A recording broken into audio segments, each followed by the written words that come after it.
Hello, my name is JJ Risha, and I am a serial entrepreneur with several companies that I've started with successful exits. I'm currently a member of Techos Angels, and I also provide consulting services to small businesses and startup businesses looking to grow, or startup businesses with scalable products that are looking to funding from angels and VCs. And today's subject is about executive summary. I will go into the anatomy of the executive summary and what it should include. Then I will discuss each one of the items that constitute an executive summary. Initially, an executive summary should be only 1 to 2 pages, starting with the problem, then the solution that the product or service that you're providing, then goes into if you have any customers or not, then how big the market is, and what market are you targeting. Then go into the revenue model, how are you making money, then discuss the management team, then discuss the competition, then discuss potential financial projections that you may have, and the milestones or accomplishments that you've had so far, and finally, what do you need in order to get your business off the ground? And use a lot of bullets. Let's go. It's very important that you discuss the problem, especially when you're presenting your executive summary to a VC or an angel investor in general. The problem is very important. VCs or investors in general are looking for a painkiller and not a vitamin. They're looking for a real problem in the market with a real solution that could be disruptive. So start by describing the problem, and start by describing how the problem is being tackled today. So next, you talk about the solution. How are you solving the problem that exists today in the market? Are you doing it better, cheaper, faster? What is the competitive advantage, or what advantage do you have, or what value proposition do you have that would make you, as a business, better at solving the problem that currently exists? So describe the solution, describe the product or the service that you have, and how it's being solved by you today. Then go into the customer. How many customers do you have currently? Do you have 3 customers, 10 customers, thousands? Do you have paying customers? Do you have non-paying customers? How many customers do you have? And why do these customers are going to like your solution, or why are they looking for a solution to the problem that exists in the market? Are you that painkiller for them? After discussing the customer, then go and discuss the target market. It's basically the same thing. Now, how many customers do you have? And what is the range of customers that exist in the market? How many customers are there? So that's the target market. When you're talking about the target market, if you're renting apartments for vacations, you cannot talk about your target market as being the travel industry, because that's a much larger market. So you need to specifically talk about the target market and not the big market in general. Then you talk about business model. What is the business model? Which means, how are you making money? Are you going to charge a subscription? Are you providing a service on an hourly basis?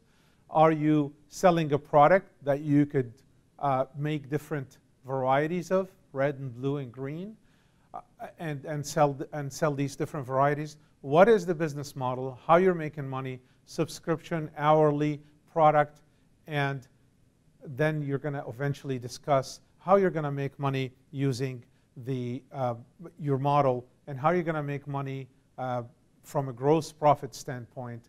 How much are you selling each product for, and how much profit you're making. Next, talk about your management team. What is a management team? Management team is the most important thing that VCs, investors, angel investors look for.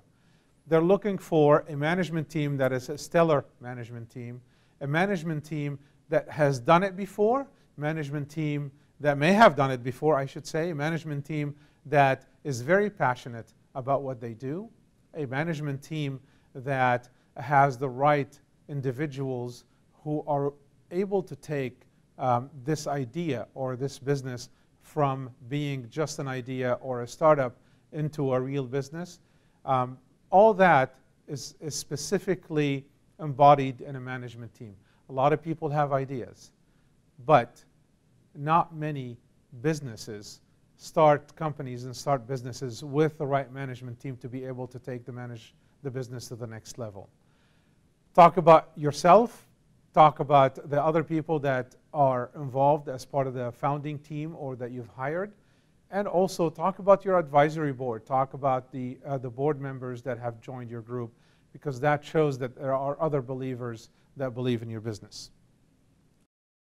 Next, distribution. What is distribution? Distribution is how are you going to get that product or that service in front of your potential customer, be it a business or be it a consumer. It's very important to understand from your standpoint and explain that to the investor so they better understand how you're going to reach your customer. Are you going to knock on doors, door to door? Or are you going to have a more general channel distribution model where you have other partners in the business that provide the same service or the same product as you, and they would be able to, or some kind of complementary product or a service, that they would be able to introduce your product or service along the side and, of course, make money as well. So a distribution model is very important for you as a business to grow and grow fast versus growing slowly, and it's also very important for the investors that are looking to invest into your company. Next is the competition. It's very important to describe and understand your competitors. Many times I hear entrepreneurs say that they don't have any competition in the market. Well, if you don't have any competitors, it's not good. If you have a lot of competitors, it's not good. If you have some competitors, that really validates that there is actually a market for the product or service you're trying to provide. So a good competitive analysis is very important so that you explain to the investors that you're trying to reach out to for funding that you understand the competition, and while you understand it, you can do a much better job with the competition. So you can create a small table and an executive summary to do this, or you can just talk about the competitors and how they're doing it currently and how you're going to do it faster and what the advantage is that you have over these competitors. In a more longer PowerPoint presentation, you could do many different things, such as providing a table for the different competitors that are in the market and the different benefits and features that you might have and how you're providing it and others are not, or the other way around. So competition is very important, and a competitive analysis is very important as well. Next, we're going to talk about the financial projection. So in an executive summary financial projection, you don't want to describe a lot. You just want to talk about how much revenue you're going to have over the next 3 to 5 years. Let's talk about revenue, talk about the cost of sale, talk about the other operational expenses that you may have, and end it with a net profit before tax. So it's really 4 items and spread across 3 to 5 years. Again, it's revenue, cost of sale, operational expense, and then end with the net profit before tax. Investors are very interested in understanding where the assumptions are coming from, but that's not really the purpose of the executive summary. The purpose of the executive summary, again, is really to intrigue the investor who's looking for more information from you. Next, we'll talk about the milestones. Where are you at today? What have you done today? Have you raised any money so far? Do you have funds that you've invested from your own money or from the team's money? Have you raised any money from friends and family? Talk about where the product or service is today. Do you have a prototype? Have you completed the service that you're trying to do and you can offer it? It's ready to be offered. Is the product ready to market? So talk about all the different milestones that you've reached so far in order for the investor to understand where you are at. Next, talk about funding. How much money do you need? Do you need 100,000 to really do a proof of concept? Or do you have the proof of concept you're looking for 500,000 or $1 million to take it to market for marketing, sales? Which means then talk about what do you need these funds for? Are these funds needed for scalability, for marketing, for a prototype, for a proof of concept? Whatever it is, discuss the funding and the need for it. And when you're talking about funding, also you want to talk about an exit. What investors look for, they look for an exit. They're not looking to make money from dividends through investing in companies. They're looking for an exit. Eventually, they're looking to make multiples on their money, meaning 10, 15, 20, 100 times multiple of their money. They're not looking to receive 10, 20% interest on their money. Therefore, they're not looking for dividend payments. And the only way to get multiple is to have an exit. Study potential opportunities that you have for an exit, meaning other companies that are in your market that were acquired by other companies, that you could have that as an example. And maybe how much they were acquired for.